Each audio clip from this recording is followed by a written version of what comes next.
Hi, Alison here, and today's video is all about fear, that very, very normal response to chronic exhaustion. Before I get started, I would just encourage you, if you're finding my videos helpful, just to like and subscribe to help me get them out to more people. But back to that subject of fear. It is something that I have explored already in one of my other videos, the domino effect, in which I look at sort of that physiological connection between the mind and the body, and how being in a state of anxiety changes your body's chemistry and all of those complex interconnections between your systems to produce your symptoms. And so today I want to look at the other side of it a little bit more about what is that experience of fear? What are we so afraid of? To get a sense of that you're not alone in this, is there are some very, very common patterns. So I'll explore my own experience, but also my work with clients to draw on some of that. But then I want to look at what can you do about that, because it's no point being told that being anxious is making you worse if you don't actually have a way of getting yourself out of it. And then, because just even talking about fear can make us feel really tense and unpleasant, I'm going to finish the video today with just a very quick havening tool, just to help to bring you. So hopefully you'll finish this feeling much more relaxed. So I want to go back to my own experience of fear, developing fibromyalgia, which is what I was diagnosed with in 2018. And before that diagnosis, a lot of my fears were because I was going through this process of going to specialist to specialist to specialist, having tests, and they were all coming back and they would say, good news, it's negative, there's nothing wrong with you, and send me away. And rather than reassuring me, I just got this increasing sense that something was being missed, because I knew my symptoms were real. I knew my pain was real, and there must be a cause to it. And if the doctors couldn't find it, well, they just hadn't looked in the right places. And the fear escalated and escalated as time went on.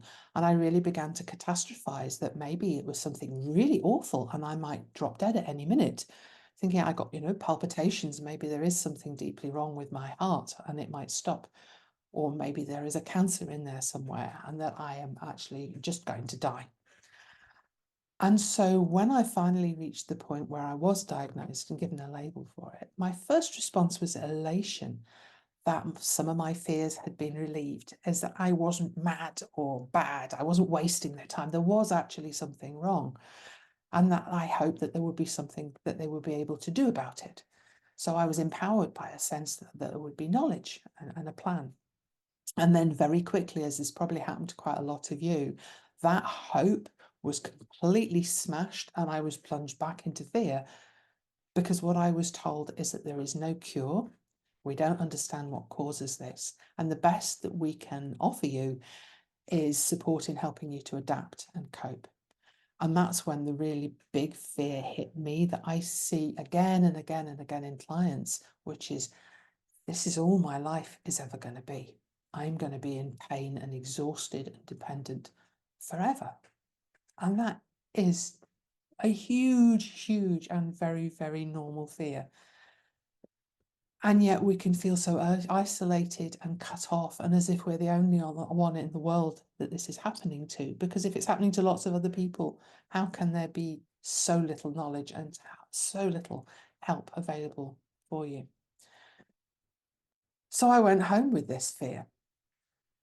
And one of the interesting things about fear is that it can send you in different directions. And if we think back to what we learn at school about the fight or flight response, when you're frightened, you can respond by hunkering down into that freeze response. And a lot of people do this. So they accept what they're told, that this is all your life is going to be ever be. And their life just collapses in and they just freeze and they are stuck there. I was really, really lucky is that I went in the other direction. And I've talked about this in another one of my videos about how nursing actually helped me to recover, because I had that spark in my mind of being taught to ask why and to challenge doctors. But I didn't necessarily believe that because this doctor told me that my life had pretty much finished, that it was true. So I went out angry as well as afraid.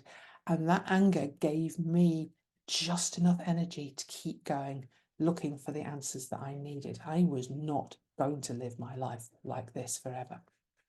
And that anger kept me going long enough, actually looking and open to possibilities, so that when a friend recommended the chrysalis effect to me, I had enough energy and enough interest in the possibility of recover to explore it. And I have to say that my first response was cynicism, because there are so many people out there who will tell you that they have the answer to your problems if only you'll spend however much. Lots and lots of snake oil salesmen.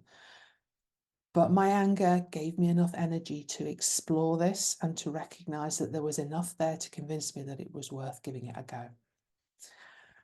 And I was still frightened, and I was frightened for years afterwards as I went through the program, and I gradually learned to manage that and to understand it and to come out of the other end. But in between that diagnosis and finding the chrysalis effect, I had another experience that really frightened me, but also galvanized me. And that was going to a support group. And I suspect that quite a lot of you as well will have had this experience. So you go to a support group because the obvious thing is that you want to be with other people who understand. But I found myself in the middle of a group of people who had frozen, who had accepted their illness, and whose lives had just reduced down to a conversation around how they were going to get their PIP payments, or which medications they were all trying and which ones worked, and where they were going to access their cannabis oils. And there was nothing beyond that at all. And if I mentioned the possibility of recovery, they got very defensive. And I think that was a fear reaction as well. And I came out of that meeting having expected to feel supported and encouraged, utterly terrified, because one of the people there had been in a wheelchair, and I looked at her and I thought that might be me. But my nurse's brain, my understanding of that fear cycle and its impact on my body, recognized that that was a really dangerous route to go down, and that I needed to do something to intercept that fear, and that I wasn't going to end up in that wheelchair. So I stopped going to that support group because I knew that it was just going to make me worse. So when the chrysalis effect came up, whether it's much more positive, supportive attitude towards the possibility of recovery, I was much more open to joining it. So let's unpick some of those fears that are so common. And hopefully then that will just give you a sense that what you're experiencing is a normal response, and that's okay. Being ill is frightening in and of itself. Our bodies don't do what we expect them to do. We're out of control. And for most of us who develop these illnesses, being in control is really important, because we are the people who get stuff done. We are the fixers, the carers, the supporters, the achievers. And suddenly when your body lets you down, that is really, really frightening. And early on, what we get is an awful lot of fears around finances and the job. So am I going to have to give up my job? Or if I've given up my job, will I ever be able to work again? What's going to happen to my mortgage? Now, I was really lucky in that my husband was earning enough to support us both, but things were really tight for years. And for many of the people I work with, there are real, reasonable fears of, I'm going to lose the roof over my head. Am I going to end up out on the streets on my own? What do I do when the money runs out? And at the same time, there can also be the fear of, well, what if I start to recover and I have to go back to work again? And then I'll just start this whole cycle because it will make me ill. And that cycle of fear can actually keep you stuck and avoiding recovery. That's a really, really awful situation. Another set of common fears are those around a perceived failure to actually fulfill your commitments to other people, particularly if you're a parent. So there's this sense of, if I can't be the parent my children need, what will happen to them? You know, and we get off into catastrophizing, into all sorts of awful things, whether that's physical illness and they'll follow us, is this genetic, or whether it's that they'll go off the rails because they're not being properly supported.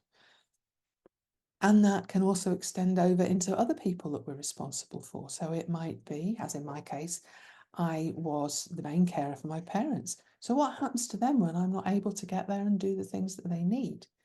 What happens to my friendships? And I began to see some friends who drifted away because I was no longer useful to them.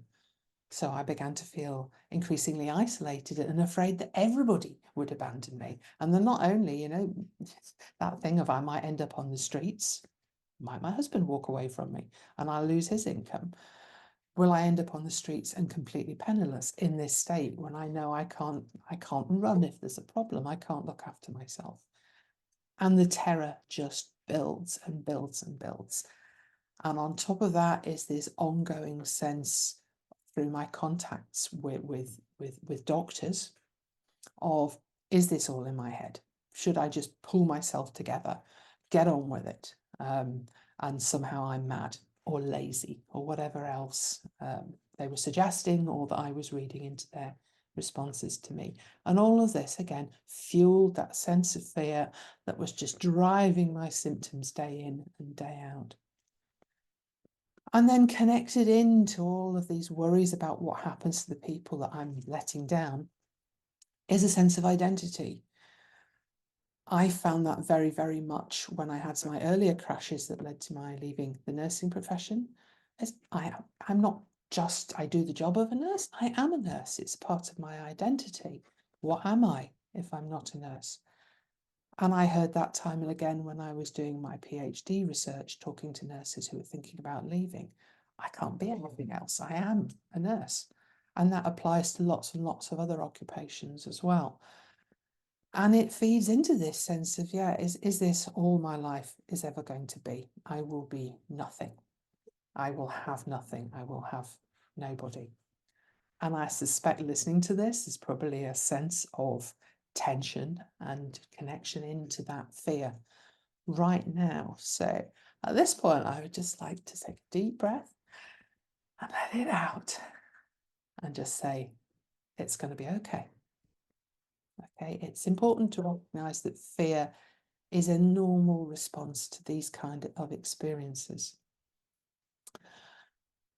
And it's important to be able to recognize when that cycle of fear is beginning to start and you're moving towards building up the tension and the sense of catastrophizing.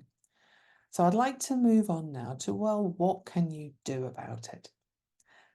And I know that so often I was told that I just had to learn to cope. Here are a set of stress management tools. Go away, learn them, do them, and you'll be fine. And the follow on from that is that it takes an awful lot more than willpower to be able to meditate every day, for example. And so it is normal to fail. That's a horrible word, and I don't like using it, but we often feel that we've failed when we can't manage these coping strategies that we're given. And then you feel even worse and you get even more frightened. So willpower will not cut it. You cannot make yourself stop being frightened. You cannot make yourself meditate every day or whatever it is. There need to be other techniques as well. The other thing that we're often told, and I'm focusing on the negatives here first, but I will get to the positives, is that positive thinking does not work. And I think this is often the biopsychosocial model, our approach to recovery is confused with positive thinking. It's really important that you recognize and you allow yourself to feel your negative feelings, including fear. But that's a really difficult thing to do unless you're feeling in a safe space. And what happens when you insist on only feeling positive emotions and keeping your smile on all the time is you have to use a colossal amount of energy to squash down those feelings. So yes, you will be feeling tired now because there have been metabolic changes. There are physical things going in your body which interfere with your energy. But the energy that you do have when you're afraid is going into squashing that down, and that is really not helpful either. And that squashing down of negative emotions has been very much linked in research and in the literature to the development of symptoms. And I'll put a couple of suggestions for reading below if you're interested in that, but particularly the work of John Sarno, Bessel van der Kolk, and Gabor Mate, looking at trauma and symptoms. And in effect, if you're trying to do that positive thinking, you're gaslighting yourself. You think about it, that is never a good thing to do. So it's important to recognize and accept the feelings you have. But that doesn't mean that you can't change things. So what can you do? when you know that you're getting into this fear cycle again and that it's really not helpful? How do you intercept it? Well, one of the things that I've done over the past year is I've actually brought together what I learned as a recoverer, but also through my nurse training and through my practitioner training, to create an emotional survival kit, which you can download for free on my website. So if you follow the link below to my website, there's a little pop-up that'll come up, and you'll be able to download a PDF called My Emotional Survival Kit. And the first stage of this is about learning how to recognize those first signs that you're beginning to get into this spiral, so that you can decide what to do next to intercept it. So you can begin to learn what are your triggers, so that you can try to avoid them or be ready when they start.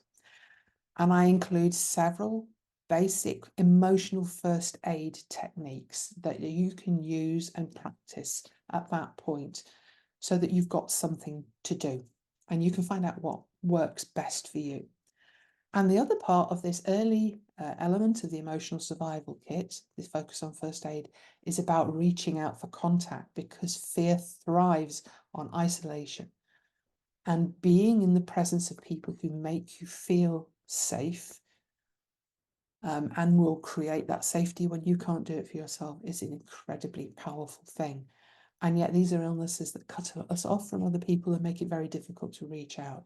So think about that, about how you can reach out, who makes you feel safe and can help.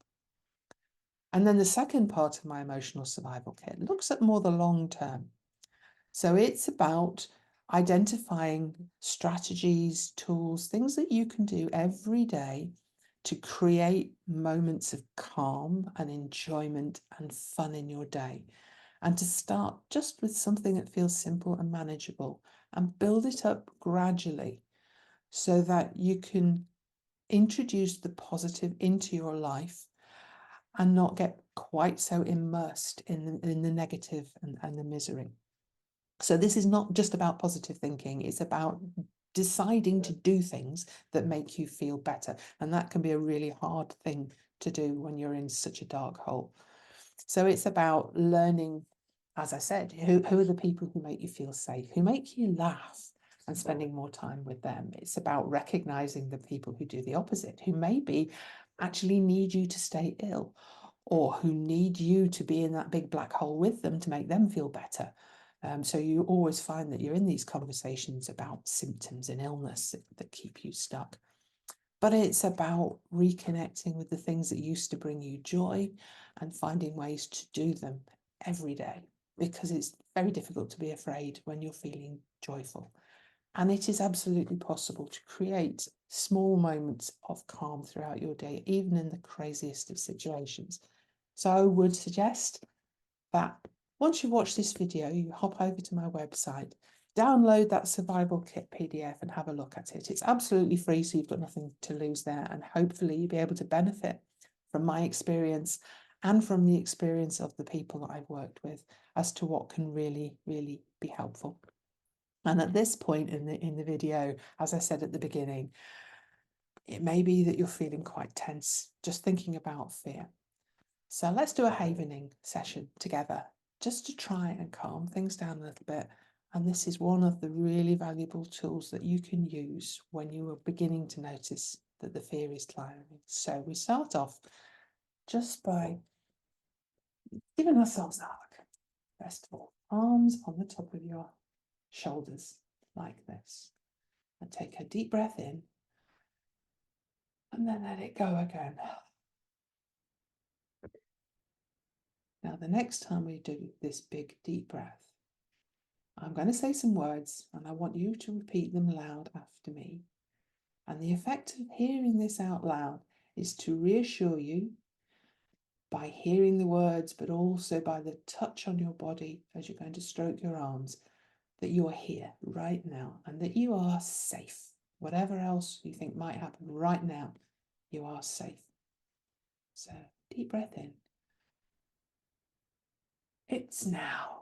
And stroke your arms like that, right the way down to the wrists, and then back up again to your shoulders.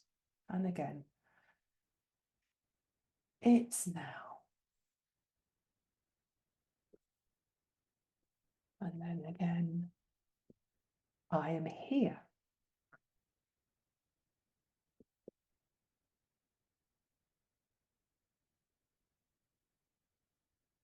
I am safe.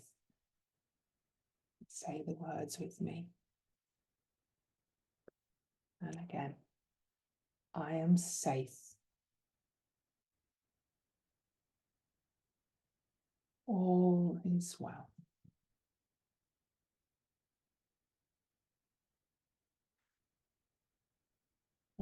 Just hands back to the top and just sit and notice. See how your body feels now. Does it feel different to when we started? And it may be that you might need to do this again or as many times as it takes. So once you finish this video, maybe just take a few minutes to sit, repeat the havening exercise, and remind yourself that right here and right now you are safe and all is well and there is nothing to be afraid of.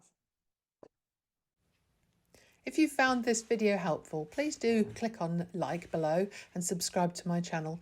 You might also like to hop across using the links to my Facebook or LinkedIn pages where you'll find much more content.